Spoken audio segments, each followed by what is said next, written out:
গ্রিসের রূপকথার মতো এক দ্বীপ সান্তোরিনি। সাদা নীল বাড়ির সারি, ঝকঝকে নীল সমুদ্র আর এর মাঝে সূর্যাস্ত দেখা। এই সৌন্দর্যের হাতছানি প্রতি বছর টেনে আনে হাজার হাজার পর্যটককে। কিন্তু এই স্বপ্নের দ্বীপের নিচেই ঘুমিয়ে আছে এক ভয়ঙ্কর আগ্নেয়গিরি, যা আবারও বিস্ফোরণে ফেটে পড়তে পারে বলে আশঙ্কা করছেন বিজ্ঞানীরা। প্রায় ৩৬০০ বছর আগে সান্তোরিনিতে ঘটেছিল ইতিহাসের অন্যতম শক্তিশালী অগ্ন্যুৎপাত। সেই বিস্ফোরণেই দ্বীপের মাঝখানে দেবে গিয়ে তৈরি হয় আজকের পরিচিত ক্যালডেরা। সেই সময়ের এই মাইনোয়ান অগ্ন্যুৎপাত ইতিহাসের অন্যতম ভয়াবহ অগ্ন্যুৎপাত হিসেবে বিবেচিত হয়, যা আশেপাশের অঞ্চলগুলোতেও ধ্বংসযজ্ঞ চালায়।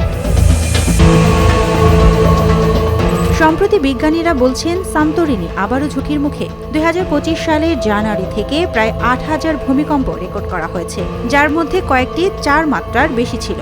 এই ভূমিকম্পগুলো আগ্নেয়গিরির নিচে ম্যাগমা চেম্বারে চাপ বাড়ার ইঙ্গিত হতে পারে। ব্রিটেনের ন্যাশনাল ওসিওগ্রাফি সেন্টারের অধ্যাপক ইসাবেল ইয়োর নেতৃত্বে একটি আন্তর্জাতিক গবেষক দল সান্তোরিনির সমুদ্রতলের আগ্নেয়গিরি এবং হাইড্রোথার্মাল ভেন্ট নিয়ে গবেষণা চালাচ্ছেন। তারা সাগরের ৩০০ মিটার নিচ থেকে গরম পানি, গ্যাস এবং আগ্নেয় পাথরের নমুনা সংগ্রহ করছেন। লক্ষ্য একটাই, আগ্নেয়গিরির আচরণ বুঝে ভবিষ্যতের বিপদ আগেভাগে নিশ্চিত করা। এই গবেষণার ফলাফল গ্রিস সরকারের সিভিল প্রোটেকশন এজেন্সিকে সরবরাহ করা হবে, যারা ঝুঁকিপূর্ণ এলাকা চিহ্নিত করে প্রয়োজনীয় ব্যবস্থা গ্রহণ করবে। স্থানীয় বাসিন্দারা এবং পর্যটকরা ইতোমধ্যে সতর্ক অবস্থানে রয়েছেন।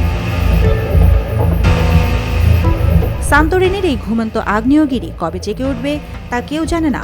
বিজ্ঞানীরা বলছেন, সময় থাকতে প্রস্তুতি না নিলে সান্তোরিনির এই সৌন্দর্য মুহূর্তেই রূপ নিতে পারে এক ভয়াবহ দুর্যোগে।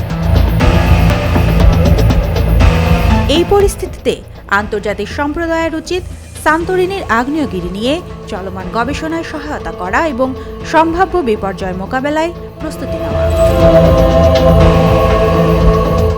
সুবর্ণা মেজাবিন, দেশকাল নিউজ।